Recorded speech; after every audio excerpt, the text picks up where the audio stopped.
Olatra ny arahaba tompoko. Itoetra ny oram-baratra any amin'ny ilany andrefany Madagasikara ary tombanana hitatra tsikelikely ho an'ny afovoantany izay oram-baratra izay.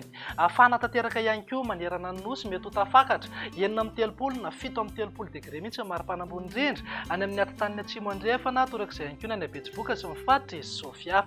Raha mahakasika ny any an-dranomasina dia hamafisina foana ny fampitandremana ho an'ny mpiandrika manomboka avy eto Taolagnaro hatrany Androka mba hitandrina fatratra rehefa mivoaka ny ranomasina satria andrivotra ny andro amin'ny ankapobeny.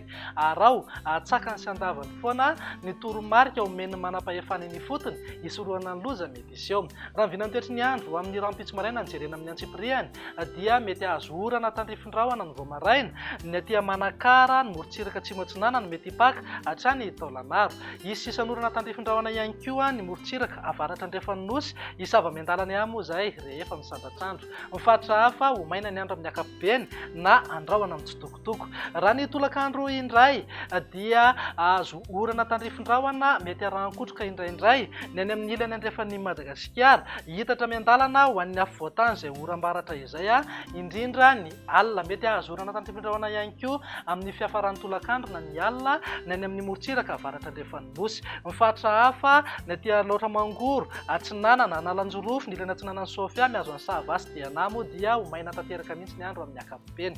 Raha ny vinan'ny maripana manodidina eo amin'ny 5 na 7 degré maripana ambony indrindra any amin'ny faritra Menabe, Beroro, Betsiboka ary Sofia. Mety ho tafakatra 30 degré ny maripana ambony indrindra ho an'ny faritra anatiny. Morontsiraka Atsinanana saika eo amin'ny 7 ka hatramin'ny 30 degré ny maripana ambony indrindra.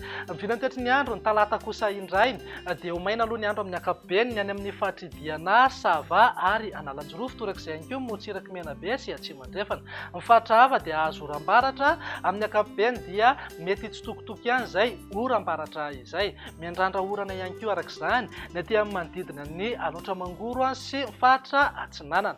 Ny vinan'ny maripana ao anatin'izay manodidina amin'ny 5 ka hatramin'ny 7 degré maripana ambony indrindra any amin'ny faritra Betsiboka sy Sofia. Eo amin'ny 20 ka hatramin'ny 20 degré kosa ho an'ny faritra anatiny. Andao faranana ny vinany toetry ny andro amin'ny alarobia ary saika andrahona na andrahona mitsitokotoko ny any amin'ny faritra Menabe, atsimo andrefana torak'izay ihany koa ny any Sofia, Diana, Sava ary ny tapany avaratra ny faritra Analanjorofo. Ny faritra hafa kosa dia hisitraka oram-baratra avokoa.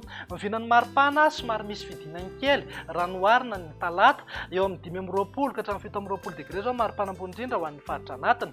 30 degré kosa amin'ny mafana indrindra tazantsika izany any Betsiboka sy ny faritra Sofia. Morontsiraka Atsinanana saika eo amin'ny 20 ka hatramin'ny 30 degré eo ary morontsiraka andrefana kosa eo amin'ny 30 ka hatramin'ny 30 degré eo ny maripana ambony indrindra. Izay indray ny vinany toetry ny andro ato anatin'ny 3 andro avy manome fotoananao ho amin'ny manaraka indray. Izay avy teo mety Madagasikara dia mirary herinandro finaritra ho anao. Veloma tompoko.